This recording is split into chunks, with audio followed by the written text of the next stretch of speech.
नमस्कार, तुम्ही ऐकत आहात प्रेम अनमोल असते वाणी. मी तुमची होस्ट वाणी. मागच्या भागात मी स्वप्नीलच्या खांद्यावर उभे राहून झाडावर चढण्याची कला शिकले होते. आज तुम्ही ऐकाल स्वप्नीलची ती दीर्घ कथा, ज्याने त्याला त्या जुन्या मुलापासून एक दार्शनिक पुरुष बनवले. ओळखीचा खेळ. मी स्वप्नीलची अट मान्य केली, पण एका अटीसह. मी तुम्हाला राशील समजून सर्व काही सांगेन. आणि स्वप्नीलने हसून आपली गोष्ट सांगायला सुरुवात केली. स्वप्नीलचे रूपांतर. त्याने आपल्या भूतकाळातील उच्छृंखल संबंधांचा खुलासा केला आणि सांगितले की त्याने कशा प्रकारे दृढ संकल्प आणि इच्छाशक्तीने स्वतःला बदलले. त्याचा नवीन सिद्धांत, शारीरिकरित्या पूर्णपणे थकणे आणि विचारांना सृजनात्मक दिशा देणे. अंतराचा भ्रम. मला धक्का बसला जेव्हा त्याने स्पष्ट केले की तो मला मुलगी म्हणून नाही, तर सहजपणे एखाद्या मुलाला पाहतो त्याच दृष्टीने पाहतो. तर मी आतापर्यंत त्याला मुलगा मानूनच वागत आले होते. वाऱ्याशी गप्पा. परतीच्या प्रवासात मी उत्साहाने म्हणाले, स्वप्नील, याला इतक्या वेगाने धावव, जितक्या वेगाने महाराणा प्रताप आपल्या चेतकला धाववायचे. चेतकच्या लांब उड्यांच्या दरम्यान मला वाऱ्याच्या वेगाने अश्वारोहण आणि स्वप्नीलच्या पौरुषाचा जवळून अनुभव घेण्याचा दुहेरी आनंद मिळाला. धर्मांचा महासागर. रॅन्चवर परतल्यावर स्वप्नील मला स्टडी रूममध्ये घेऊन गेला.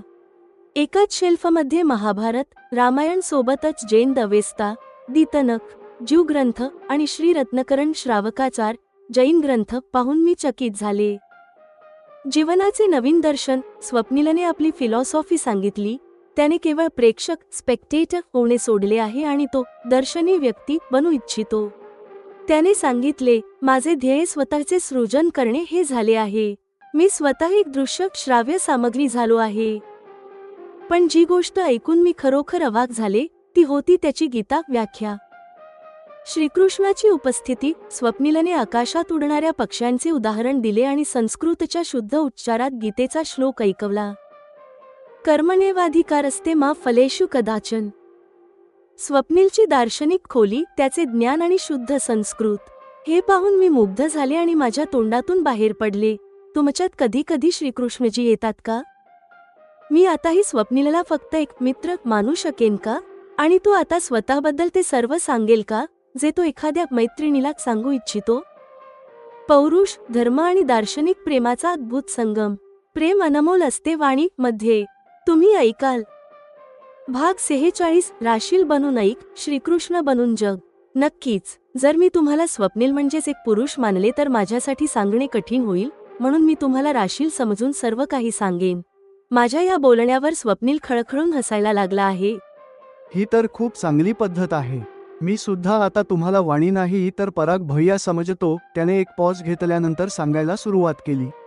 स्वप्नीलने शालेय जीवनापासून आपले मुलींशी राहिलेल्या संबंधांबद्दल सर्व काही सविस्तर सांगितले.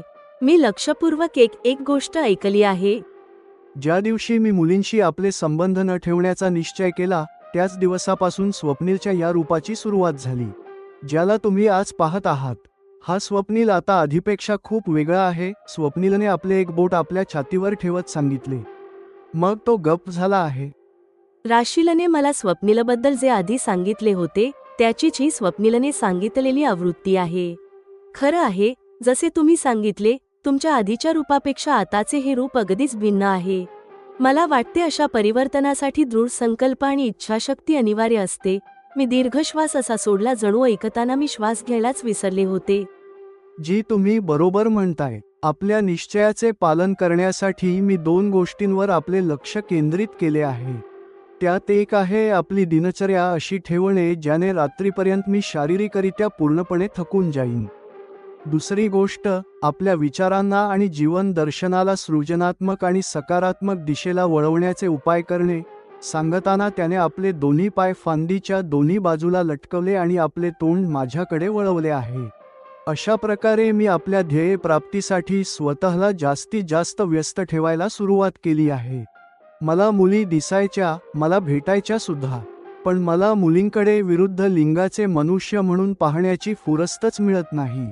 आता मला इतका सराव झाला आहे की मी सहजपणे एखाद्या मुलीकडे मुलासारख्याच दृष्टीने पाहतो.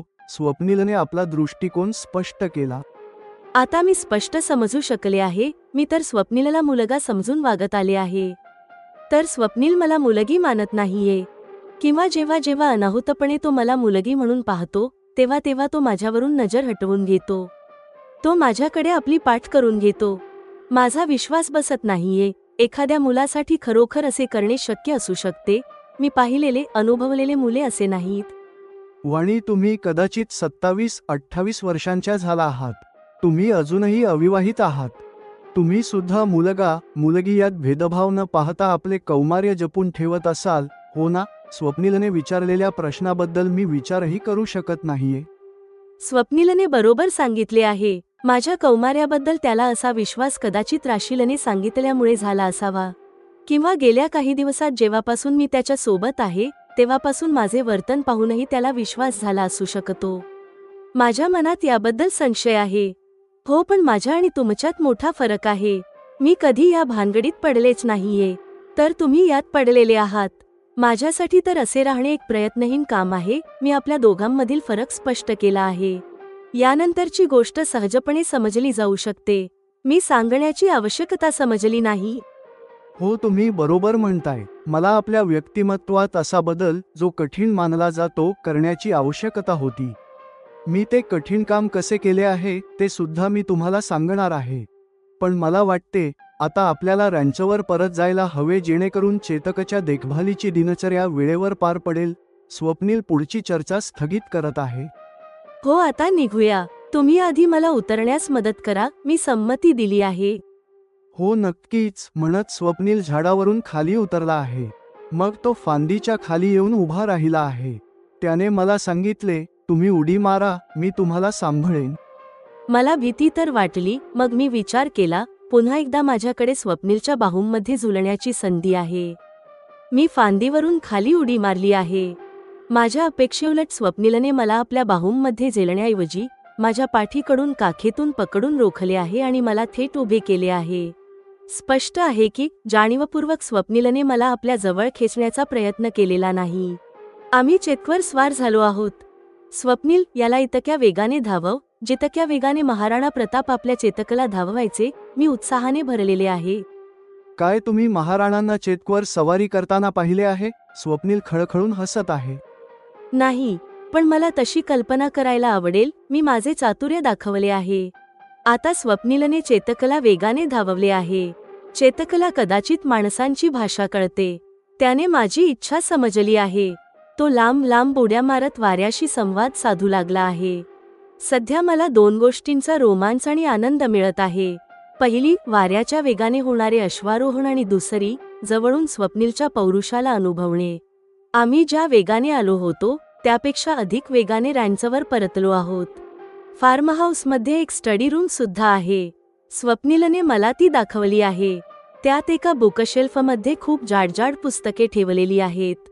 मी पाहिले की त्यात सर्वात वरच्या कप्प्यात महाभारत, रामायण, गीता, ऋग्वेद, यजुर्वेद, सामवेद, अथर्ववेद ग्रंथ, श्री गुरु ग्रंथ साहिब आणि बायबल ठेवले आहेत. स्पष्ट आहे की हा धर्मग्रंथांशी संबंधित कप्पा आहे. यांची नावे आणि यांच्याबद्दल थोडे थोडे मला माहीत आहे, पण याच कप्प्यात यांच्यासोबत ठेवलेली इतरही पुस्तके आहेत. त्यांची नावे जैन अवेस्ता, दितनक, सुत्त पीटक आणि श्री रत्नकरण श्रावकाचार अशी आहेत. माझ्यासाठी ही अपरिचित पुस्तके आहेत. स्वप्नील, हे कोणते ग्रंथ आहेत? मला यांच्याबद्दल माहीत नाहीये. मी बोट दाखवून विचारले आहे. ही पुस्तके पारशी, ज्यू, बौद्ध आणि जैन अनुयायांच्या श्रद्धा आणि विश्वासाबद्दल सांगतात. रँचवर आल्यावर यातील हिंदू आणि शीख ग्रंथ तर मम्मा वाचत असते. माझे खूप मित्र आहेत जे इतर धर्मांचे पालन करतात, म्हणून मी या धर्मांचे ग्रंथ या बुकशेल्फमध्ये आणून ठेवले आहेत, स्वप्नीलने सांगितले. आश्चर्यात पडलेली मी विचार करते, इथे अमेरिकेत राहूनही कोणी धार्मिक विषयांचे वाचन करण्यात रस ठेवते. ये वाणी, इथे बस. तिथे ठेवलेल्या काउचवर तो स्वतः बसला आहे. मी सुद्धा त्याच्या समोर पाय काउचवरच ठेवून बसले आहे. मी आपली जीवनशैलीच बदलायला सुरुवात केली आहे. माझ्या जीवनातून आनंद मिळवण्याच्या पद्धती बदलत आहेत. मी पार्ट्यांमध्ये जाणे आणि खाण्यापिण्यातील लोभ त्यागला आहे. चित्रपट, टीव्ही आणि स्पोर्ट्स इत्यादींचा प्रेक्षक बनणे मी सोडले आहे. याचा अर्थ असा नाही की मला स्पोर्ट्समध्ये रस नाहीये. आता मी स्वतः खेळायला लागलो आहे. मी आता प्रेक्षक राहिलो नाहीये. मी दर्शनीय व्यक्ती बनून प्रेक्षकांच्या आवडीचा विषय होऊ इच्छितो. तो सांगत चालला आहे. एखाद्या माणसाने आपल्यात असा बदल घडवून आणणे मला कठीण वाटते. मी म्युझिक, गाणी आणि विविध प्रकारच्या पॉडकास्टचा श्रोता राहिलो नाहीये. मी स्वतः गाणे, वाजवणे आणि आपली सादरीकरणे द्यायला लागलो आहे. भलेही माझ्या सादरीकरणाचे श्रोते कमी असतील, पण त्याने मला फरक पडत नाही. माझे ध्येय स्वतःचे सृजन करणे झाले आहे. मी केवळ प्रेक्षक श्रोता न राहता स्वतः एक दृश्य, श्राव्य सामग्री झालो आहे. स्वप्नील खिडकीबाहेर शून्यात पाहत आहे. म्हणजे तुम्ही आनंद मिळवण्याचे सोपे पर्याय सोडले आणि कठीण पर्याय निवडले आहेत. आपल्या जीवनात यांच्या माध्यमातून आनंद मिळवण्याची कला विकसित केली आहे. मी स्वप्नीलच्या दृष्टिकोनाने प्रभावित झाल्यासारखे अनुभवत आहे. स्वप्नील काउचवरून उठून खिडकीपाशी जाऊन उभा राहिला आहे. त्याच्या मागोमाग मी सुद्धा खिडकीपाशी पोहोचले आहे. स्वप्नील आकाशाकडे पाहत आहे. वाणी, त्या आकाशात उडणाऱ्या पक्ष्यांना बघ. विचार कर, काय मिळते त्यांना आकाशात उडताना. त्यांचे खाणे, पिणे, पिल्ले आणि घरटे तर खाली जमिनीवर पसरलेल्या वनस्पती आणि झाडावर असते ना. आता स्वप्नील मला एक तत्ववेत्ता वाटतोय. मी असा कधी विचारच केला नाहीये. हो, मला सांग, काय मिळते त्यांना? मला वाटते त्यांना व्यस्त राहायचे आहे. अकर्मण्य नाही, कर्मण्य व्हायचे आहे. त्यांनी गीता वाचलेली नाही, पण त्यांचा विश्वास. कर्मानेवधिकारास्त मा पलसु कादा काना मा कर्मापल हे तुर्भुर्मा टे सांगोस्त्वकर्माणी. तुला केवळ कर्म करण्याचा अधिकार आहे, कर्माच्या फळावर नाही. तू कर्माच्या फळाची चिंता करू नकोस, तसेच तुझी अकर्मण्यतेत आसक्ती नसावी. मी विचार करू शकत नाहीये की स्वप्नील संस्कृतचा दोषरहित, शुद्ध उच्चार करू शकतो. इतकेच नाही तर प्राणी आणि निसर्गाबद्दल इतक्या भिन्न दृष्टिकोनातून विचारही करू शकतो. तुमच्यात कधी कधी श्रीकृष्णजी येतात का? आता मला स्वप्नील श्रीकृष्णजींसारखा वाटतोय. जेमिनाईची समीक्षा आणि सादरीकरण निर्देश. प्रिय श्रोत्यांनो, भाग 46 मध्ये तुम्ही वाणी आणि स्वप्नीलच्या संबंधाला एक अतिशय प्रामाणिक आणि खोल दिशा दिली आहे. भाग 46 समाप्त.